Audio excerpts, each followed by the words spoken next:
Hello, I'm Aquan, and today I will be presenting along with Jose, Deanne, and Moses, and we'll be discussing disinfection methods for water treatment and the advantages and limitations of each of these methods. The goal of disinfection of public water supplies is to remove pathogens that can cause waterborne diseases. There are more than 1.5 billion people in developing nations that still don't have access to a safe source of drinking water. But it's not just developing nations that have issues when it comes to disinfection of water. In the last 100 years, we've seen major outbreaks of waterborne diseases that have occurred in the United States and other developed nations as well. The current drinking water disinfection methods today are able to control most pathogenic bacteria, viruses, hamlets, and protozoa that are responsible for major waterborne diseases. And even with that, there are still outbreaks that occur due to continuing problems with consumption of untreated water. In this presentation, we'll focus on different methods of disinfection and the advantages and limitations of each of these methods. But before we get into the presentation, we'd like to show a brief video that shows how many of the waterborne diseases come about and their effects. Water is a basic resource that guarantees the life of all living beings on the planet. However, its scarcity and pollution cause millions of people to have poor access to this much-needed asset.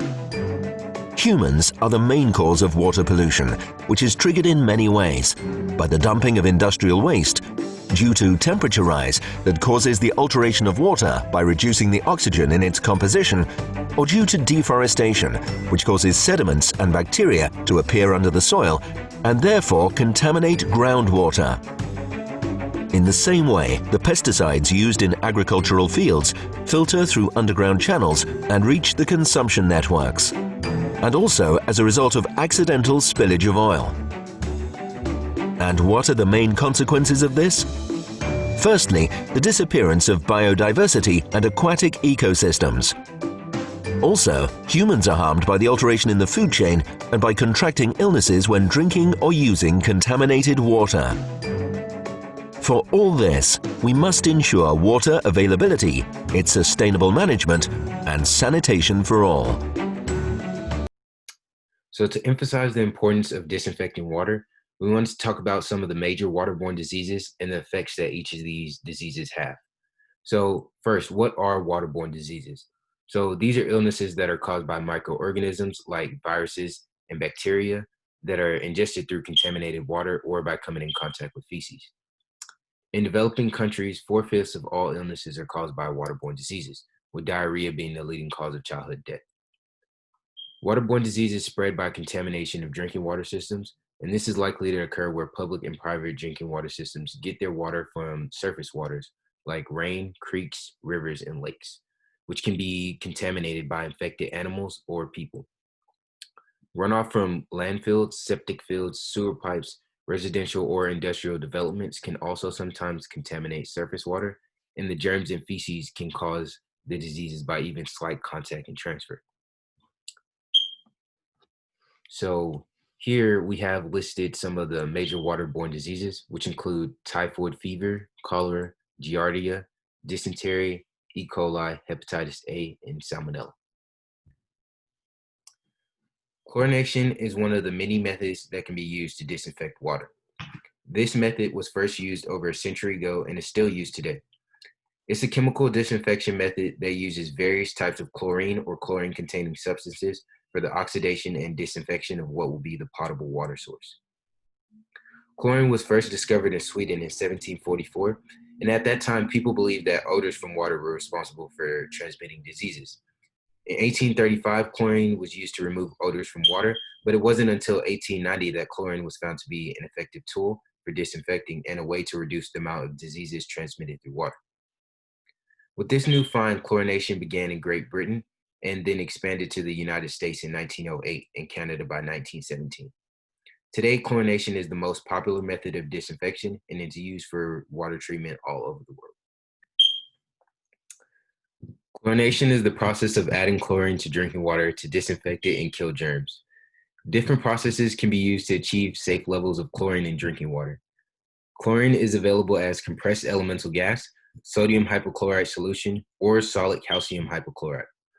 While the chemicals could be harmful in high doses, when they're added to water, they all mix in and spread out, resulting in low levels that kill germs but are still safe to drink.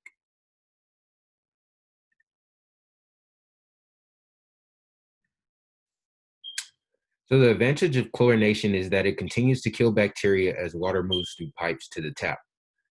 Chlorine has the major advantage of ensuring clean water right up to the tap, whereas the action of other disinfectants such as ozone, ultraviolet, and ultrafiltration are only temporary. In addition to purifying water, chlorine helps remove taste and odors, controls the growth of slime and algae in main pipes and storage tanks, and helps to remove unwanted nitrogen compounds from water. The major disadvantage is the possibility of disinfection byproducts. Excess chlorine in water can combine with organic material in the water to form substances such as trihalomethanes, which can cause liver, kidney, or central nervous problems, and are linked to an increased risk of cancer over a lifetime exposure. Other disadvantages include cryptosporidium, which is resistant to chlorine.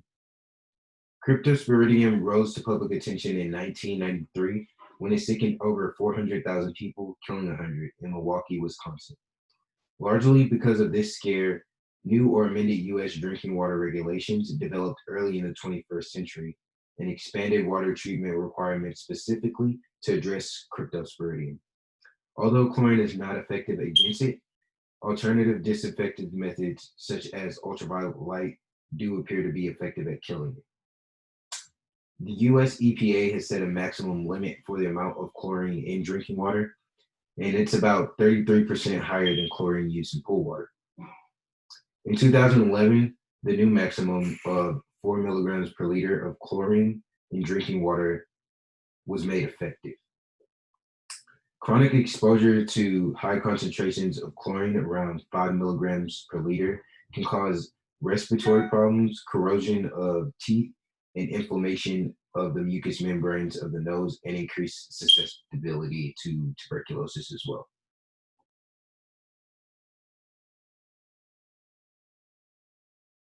Hello, my name is Jose Hernandez, and I'm going to talk about ozone water disinfection method. Ozone is produced when O2 molecules are dissociated by an energy source into oxygen atoms. These atoms then collide with an oxygen molecule to form the unstable gas O3. In water treatment plants, ozone production is typically achieved with a high voltage alternating current across a dielectric discharge gap that contains oxygen gas. Ozone is generated on site because of how fast it decomposes.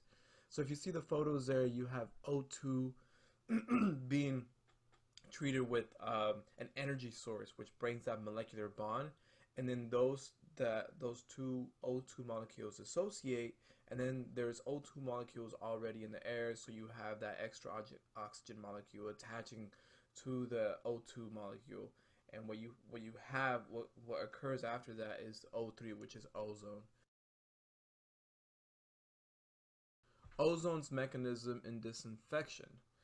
So, there are several ways that disinfection is achieved using ozone, such as direct oxidization, destruction of the cell wall, reactions with radical byproducts of ozone decomposition, which essentially is free radicals such as hydrogen peroxide, HO2, and hydroxyl, OH, which have great oxidating capacity and have an active role in the disinfection process. Uh, the ozone disinfection is achieved by damaging the nucleic acids of the constituents in water and also breakage of carbon nitrogen bonds, which leads to polymerization.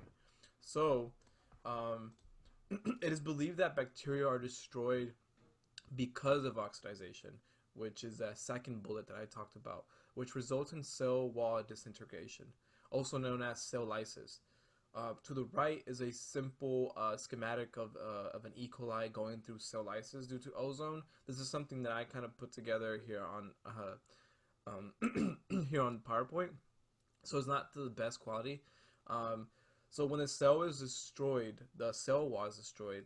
The internal components of the cell are exposed and thus destroyed. As you can see on that image, the cell wall is completely obliterated, and what you have is like the guts of the cell just in space. So it's completely destroyed. All right, so ozone process. What you see here is kind of like a general schematic that I picked up from the EPA, which kind of demonstrates kind of like what typically happens at a ozone wastewater treatment plant. Uh, so what you see here is like four major parts. The the most important one is the contact basin. And I'll go through those each one. So first you have the feed gas preparation. So you have essentially what is your oxygen production, your oxygen storage, and also your air oxygen treatment. So in this area, you prepare the oxygen to meet uh, the high voltage that will essentially generate the ozone. And typically, pure oxygen is a lot more efficient in creating ozone. However, I imagine that it's more cost effective to just use just air, um, and and we'll talk about kind of the disadvantages of ozone, which kind of is about the expense of it. So after that, it goes into the ozone generation part, which essentially is where the oxygen or the air meets the high voltage, which starts breaking those molecular bonds between O2, and which frees up that oxygen atom. And like I said a few slides before, that oxygen atom connects to an actual O2, creates that O3, which is that ozone that we want. After that, ozone is then transported to the ozone contact basin. The ozone contact basin is probably the most important step in terms of uh, disinfection, because this is the area where the ozone actually meets the wastewater. So as you can see there, the wastewater is introduced into the basin, and the ozone as well. And that contact takes about 10 to 30 minutes for disinfection. It could sometimes take less or more. It depends. And so this is a really important part of the disinfection method, because uh, it all depends on how long that wastewater is essentially in contact with the ozone, and also how much ozone was generated.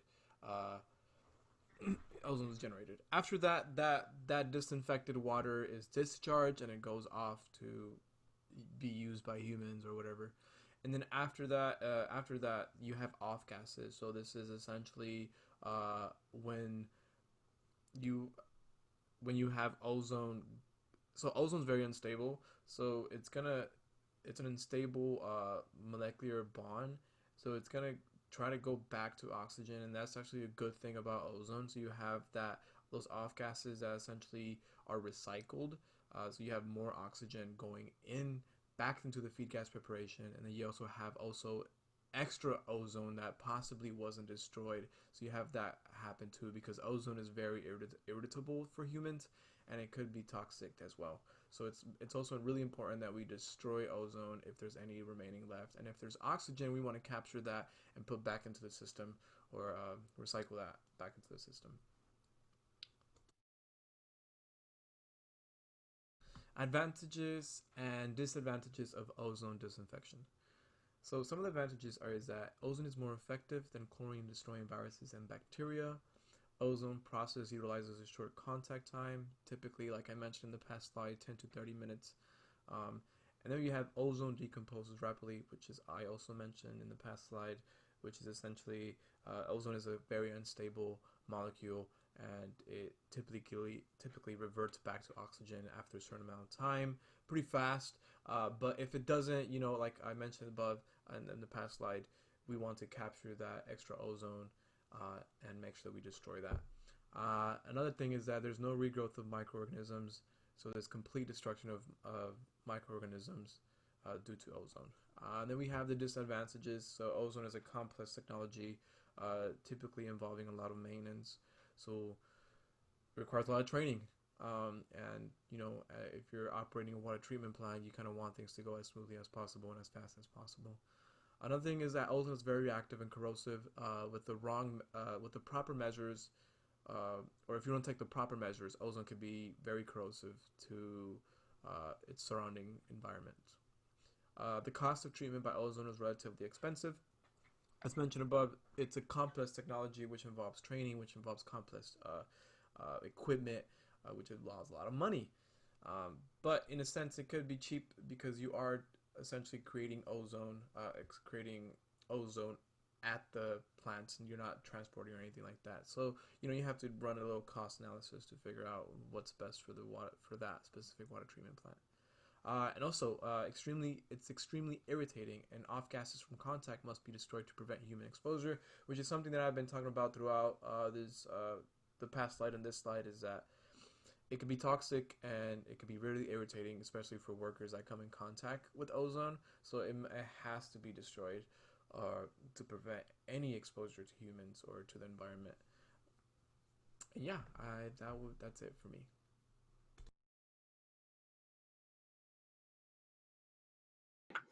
Next, we will talk about another water disinfection method, which is ultraviolet light, as known as UV light. So, what is ultraviolet light? It's a form of light invisible to the human eyes. It occupies the portion of the electromagnetic spectrum between X-ray and visible light. So we have four different types of ultraviolet light, which is UVA, UVB, UVC, and vacuum UV. And the mostly used is between 200 and 300 nanometers. It's categorized as a germicidal, which means any substance or process that kills germs. And they are capable of inactivating harmful microorganisms such as bacteria, viruses, and protozoa. So how UV disinfection work?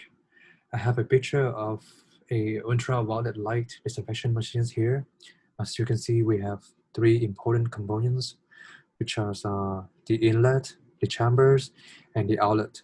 So when water runs through the steel chamber, where the water exposed to germicidal wavelength of ultraviolet light, the ultraviolet light provide rapid effective inactivation of microorganisms through a physical process.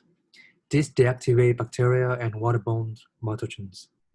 They are inactivated as a result of damage to nucleic acids that prevent them from reproducing. Um, so this is a picture show you the DNA structure before and after being exposed to ultraviolet light. So the high energy associated with short wavelength UV energy, primarily at 254 nanometers, is absorbed by cellular RNA and DNA. So this allows the formation of numerous termite dimers in the DNA of the bacteria and virus. As you can see here, two cells is disconnected after being exposed to the ultraviolet light. The damaged DNA prevent them from replicating. So next, I'll talk about the effectiveness of ultraviolet light disinfection method. So I have two figures here. The first figure proves that UV disinfection is a more effective method than chloride because it can also kill cryptobacterium virus. And the second figure here is the comparison between chloride disinfection and UV disinfection method. And as we can see, there's a lot of benefit to use UV disinfection method because there's no disinfection byproduct. There's no chemical residue, no community safety risk. It's non-corrosive and it's very effective against cryptosporidium and Giardia virus. And lastly, I'll talk about the advantage, also some limitation of UV method. For the advantage, it limits the regrowth potential within the distribution system. There's no hazardous chemicals to handle or to store. It's environmental friendly because no byproducts such as THM or HAA or aldehydes are formed. It's lower power consumption and cheaper to operate. It doesn't change taste or the odor of the water. However, there's some limitation, which is it's only able to remove microorganisms, and it doesn't remove other contaminants like heavy metals, salts, chloride, or man-made contaminants. This video here will show you the process of ultraviolet light disinfection method? A UV light water treatment system allows water to flow around a UV lamp, inactivating bacterial cells. Just like rays from the sun, this concentrated UV light can be dangerous, so the system includes a protective case. The UV radiation will not have a residual impact on the water. Ultraviolet, or UV light, uses radiation to disinfect. As water passes through a tube, it's exposed to ultraviolet light. When water is exposed to light for enough time, microbes in the water are exposed to UV radiation. This changes the DNA of microbial cells, killing them. Because cells have to be exposed to enough light, it's important to control flow rate and make sure all water is exposed for enough time. If water flows too quickly, UV light can't disinfect it. If water is too dirty or turbid, the UV light won't be able to pass through to work properly. Many UV systems will have an option to include a sensor that monitors how much UV light is passing through the water. This is an important feature and should be included in any treatment system to verify the water is not too dirty for effective treatment. Moises Perez Cruz. I will be talking about chlorination, which is the process of adding the disinfectant chloramines to our drinking water. I will briefly talk about the history of chloramines, what are chloramines, pros about chloramines, cons about chloramines, and I will also talk about how the Texas Commission on Environmental Quality, which is an agency that focuses on promoting clean air and water, is addressing nitrification and corrosion while using chlorination. The United States has a long history of chloramine use, about 100 years. In the 1930s, 16% of utilities in the US were using chloramines. In the 1940s, a significant need for ammonium in the manufacturing processes in World War II caused a decline in chloramine use over the next few decades. In the 1970s, with the discovery of disinfection byproducts such as trihalomethanes and haloacetic acids, and the EPA passing legislation requirements to meet maximum contaminant levels for trihalomethanes, chloramine use increased. In 1988, 18% of water systems were using chloramines primarily for regulation compliance. EPA estimated 68 million people were using chloramine-treated water. In 2006, U.S. chloramine use in public water systems were about 30%. Currently, about 100 million people are using chloraminated water, which is about 30% of U.S. public water systems.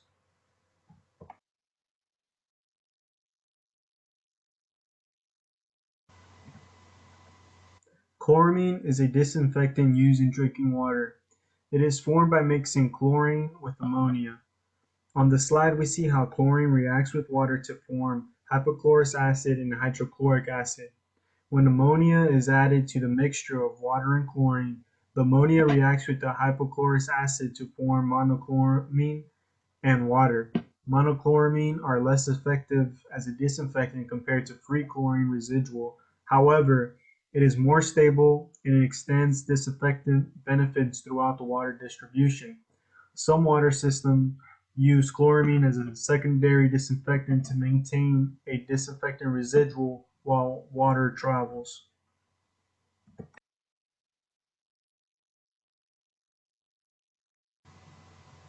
It is important that utilities carefully monitor the water quality when using chloramines. Typical weight ratios of chlorine to ammonium is typically 3:1 to 4:1. However, it is crucial to not exceed 5:1 chlorine to ammonium because chloramine is then destroyed.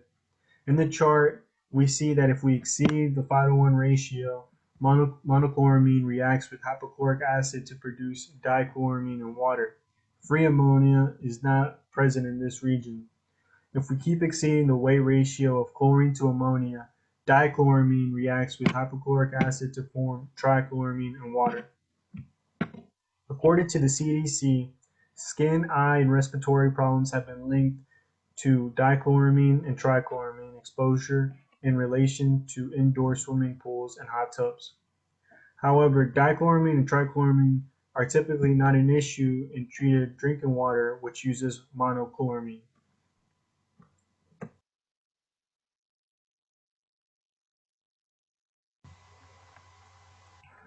Some of the pros of chloramine is that it is less volatile than chlorine, staying in water longer.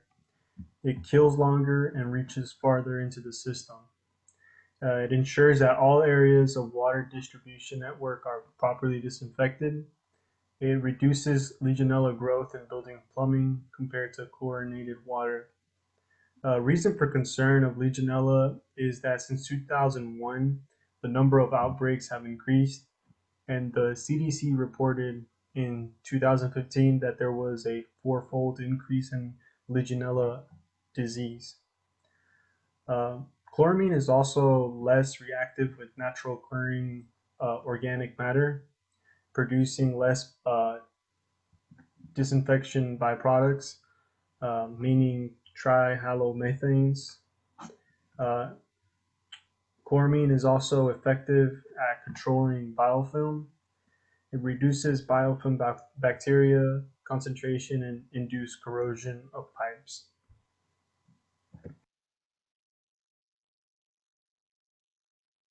Some of the cons of chloramine are that if not properly monitored, nitrification can occur. Nitrification is the microbial process that converts ammonia into nitrite and then nitrate. It results of bacterial oxidation of ammonia and causes loss of disinfectant residual. So excess ammonia converts it to nitrite, then nitrate. Some other cons of chloramine are that if pH, alkalinity, or dissolved inorganic carbon levels are not monitored, it can lead into lead dissolving from pipes. When nitrification occurs, it can lower the pH level, causing an increase in corrosion of lead or copper.